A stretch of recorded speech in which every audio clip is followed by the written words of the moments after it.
Bonjour Marty. Bonjour Olivia.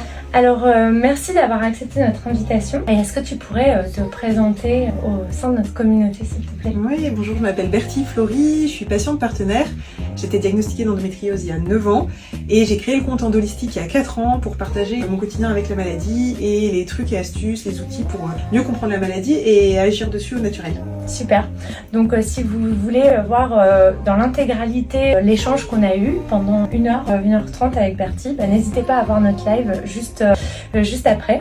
Et sinon, j'aurais voulu savoir en quelques mots, toi, qu'est-ce qui t'a aidé dans l'accompagnement à retrouver un confort de vie dans ton endométriose? Oui, donc en complément du parcours médical que je suis depuis 9 ans, j'ai mis en place notamment l'alimentation anti-inflammatoire qui m'a vraiment beaucoup aidée sur les douleurs et les troubles digestifs. Je suis suivie en psychothérapie aussi, tous les 15 jours. Je fais de l'ostéopathie une fois par mois et je suis suivie aussi en kinésithérapie. Voilà, et donc ça c'est les grandes choses que j'ai gardées. Après j'ai fait beaucoup d'autres choses en 9 ans. Et puis je pratique aussi la micronutrition. Okay. Elle m'a beaucoup aidée, notamment avec les probiotiques, la vitamine D, qui est très intéressante pour le système immunitaire, les oméga 3 pour l'inflammation, très intéressant aussi. Voilà. Super. Et aussi l'importance de l'alimentation, tu nous disais qu'elle avait participé à réduire aussi de 80% les douleurs.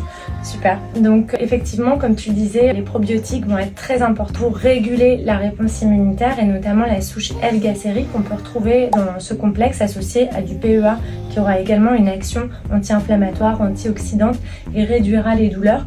Ensuite, on a du bisglycinate de magnésium de chez Pure qui est également très intéressant parce que il va très bien s'adapter aux intestins très sensibles qu'on peut retrouver dans l'endométriose. Donc le bisglycinate ne va pas irriter la muqueuse intestinale et donc ne provoquera pas de diarrhée, ce qui est vraiment fondamental. Et puis comme tu l'as très bien dit, la vitamine D elle est importante parce que elle aussi elle permet d'avoir une bonne réponse de notre système immunitaire qui dans le cas de l'endométriose c'est une maladie auto-immune. Donc effectivement on va venir supplémenter l'organisme avec une vitamine D bien assimilée à 2008 qui est vraiment important. Et les oméga 3, donc ça on le retrouve dans l'alimentation, mais pour complémenter, pour vraiment diminuer l'inflammation, un complément sous forme de gélule peut être également très intéressant. Donc ici il est issu de petits poissons sauvages et à raison de 2 par jour, ça va aider aussi à réduire cette inflammation. Est-ce que tu as quelque chose à rajouter, Bertie? Je dirais que le principal c'est de s'écouter